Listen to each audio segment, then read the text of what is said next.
Bon, voilà, là j'ai le cas d'une petite chaudière Sony Duval avec un départ chauffage et son retour. Après on a un réseau de CS, un deuxième réseau ECS qui se pique ici là sur le premier réseau. On a le bouclage, du coup les deux bouclages ici pour le CS qui reviennent ici par la pompe de bouclage, le circulateur de bouclage. Donc voilà, deux départs ECS, deux bouclages, un départ chauffage avec son retour et l'eau froide ici dessous qui se pique en fait sur il y a un collecteur, il y a un collecteur ici d'eau froide avec du coup deux départs, un qui va à la chaudière et un qui va à l'eau froide sanitaire. Voilà. Donc là je vais changer le purgeur ici. J'ai un purgeur d'air à changer et l'électrode et la sonde de ionisation. Voilà, donc je vais changer ça. Et après je vais faire une analyse de combustion.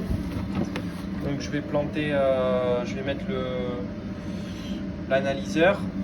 Et après, en fonction du CO2 qui est dégagé au conduit de fumée, je vais régler ici. Au niveau de la vis de réglage, je vais régler pour avoir le bon taux de CO2. Ok. Donc le bon taux, généralement, il est situé entre 9 et 11%. Mais vaut mieux regarder ici. Vaut mieux regarder les taux de CO2.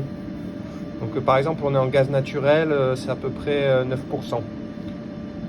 Donc 9% à plus ou moins 0,2%. Donc 9,2 ou 8,8%, c'est bien.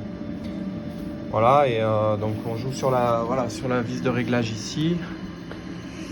Et voilà. Faudra que je la mette en manuel à 100%. Puissance max, analyse de combustion. On regarde le taux de CO2, on ajuste. Après, on met en puissance à 0% au minimum. On regarde l'analyseur, on voit le taux de CO2, on réajuste. Et après, on repasse à pleine puissance pour vraiment... parce que si vous modifiez à puissance minimum, et ben, du coup, ça peut fausser. Après, ça peut dérégler la puissance max, le réglage de la puissance max. Donc, il faut se remettre en puissance max. Voilà.